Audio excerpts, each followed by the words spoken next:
Now we turn to another tradition, one where Brother Jim here has some deep roots and understanding, and those two traditions are the Taoist and Confucian traditions.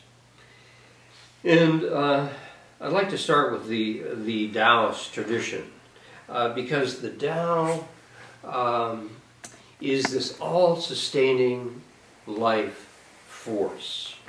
And the understanding is the Tao is the sustaining life force and, quote, the mother of all things, and all things rise and fall without cease from the mother universe, which is the Tao. Jim, do you have? Yes, well, of all the great religious traditions, I think Taoism probably got the closest to really understanding the depth of the natural order within which we live and have our beings.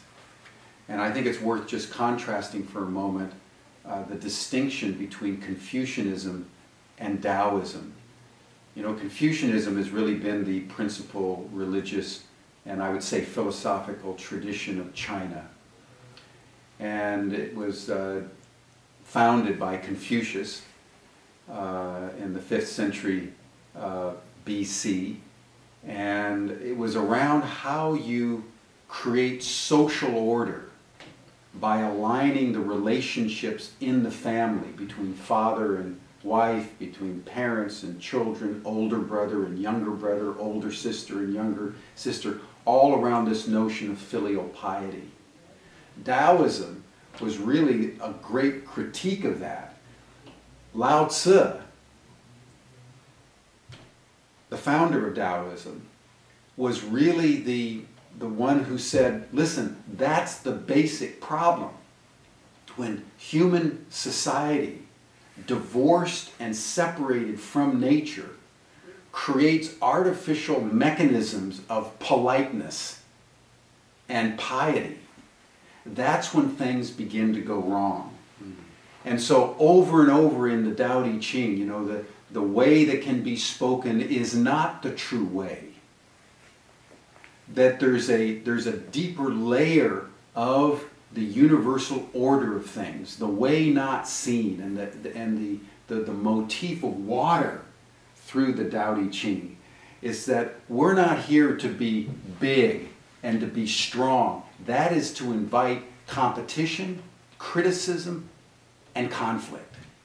But if the sage is serving the people, is doing the good without seeking the credit to himself or herself, is leading by following and allowing the metaphor of water, of that which seeks the lowest point, that's when true change happens.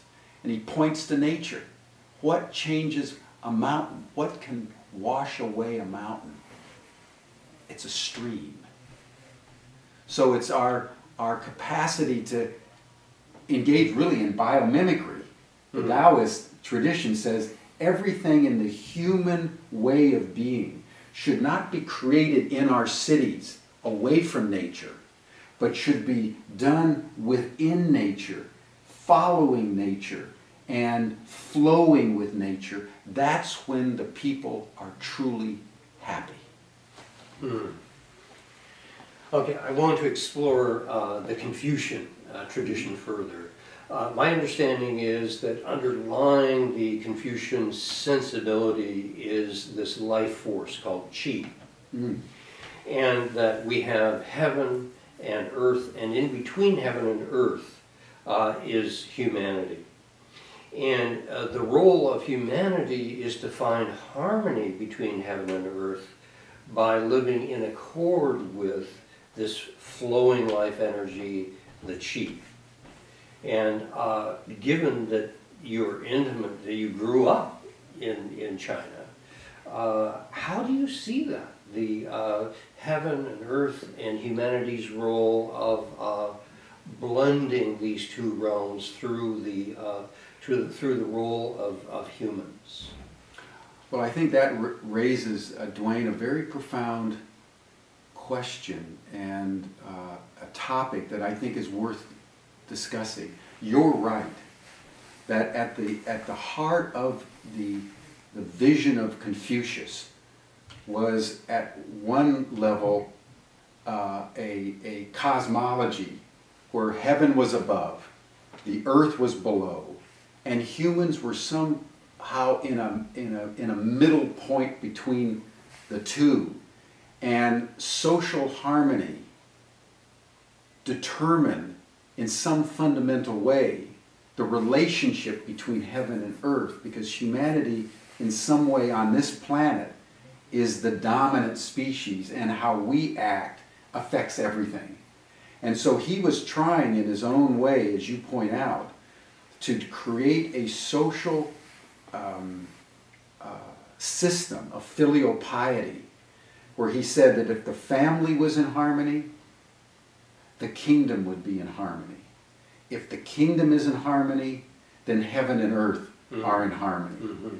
The challenge, and this was what gave rise to the Taoist critique, is that that vision did not prevail, and what evolved was a increasingly stultified, abstract, ritualized series of interactions between father and son and king and subject that became divorced from, separated from the larger notion of the harmony between heaven and earth. And it was one of the reasons why Taoism rose up.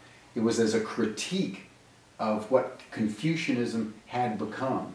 And that's worth pointing out with all of our great religious traditions, Judaism, Christianity, Islam, Hinduism, Buddhism, that as beautiful and poetic as they were in their essential vision, what they have often become as history has unfolded are not only religious orthodoxies detached from nature, but orthodoxies that begin to embody actually a rapacious attitude and behavior against nature. Against nature.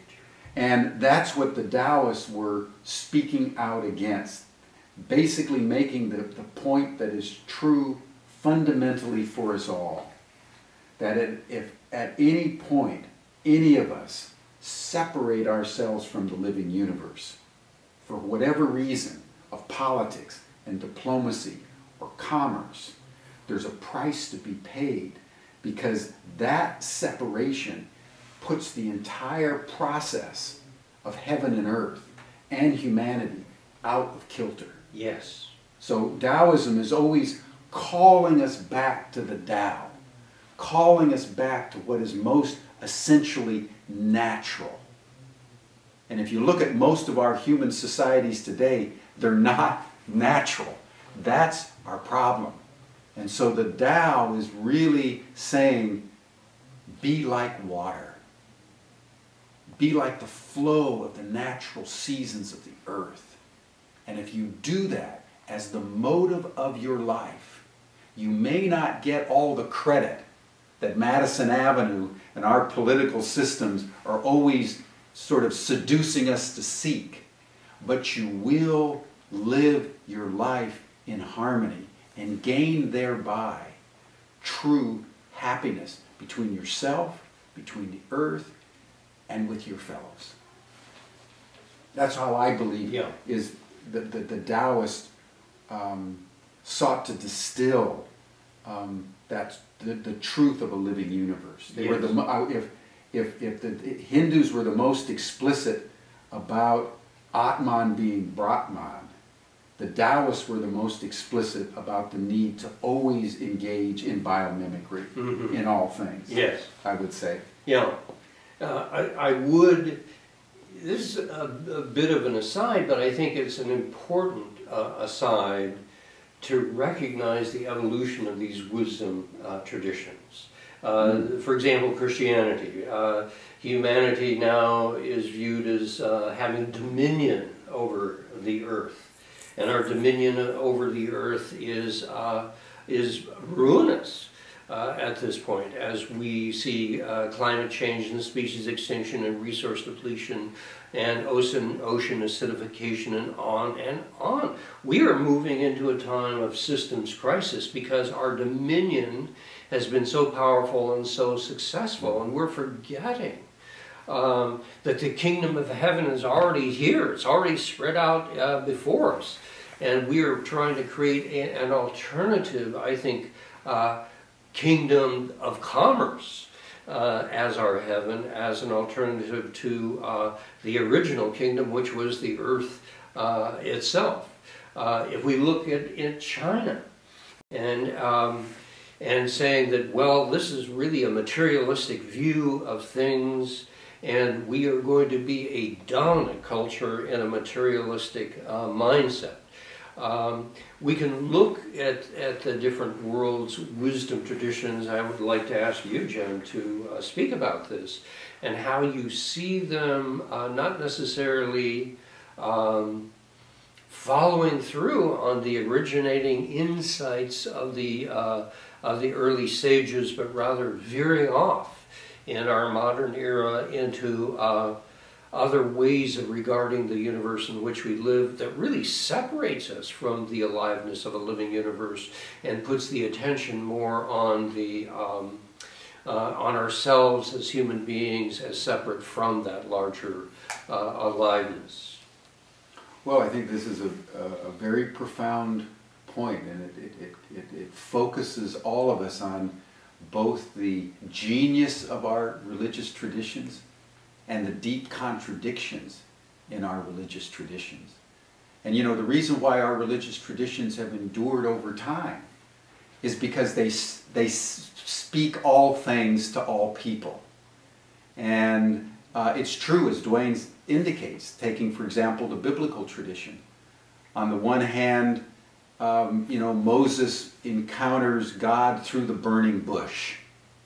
And on the other hand, in Genesis chapter 3, the Lord God says that Adam and Eve, thou shalt have dominion over the earth and over every living thing that creeps and flies and swims on this earth.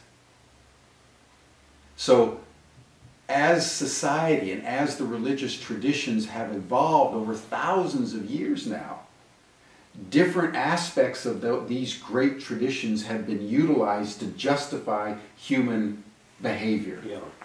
And as the Christian West went and conquered the world, it legitimated itself from certain passages in the Bible.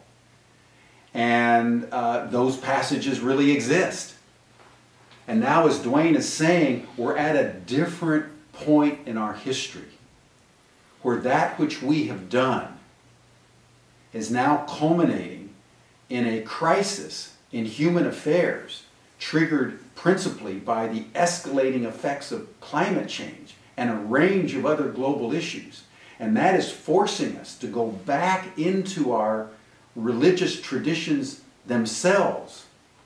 And instead of emphasizing Genesis 3, we need to be emphasizing the lilies of the field.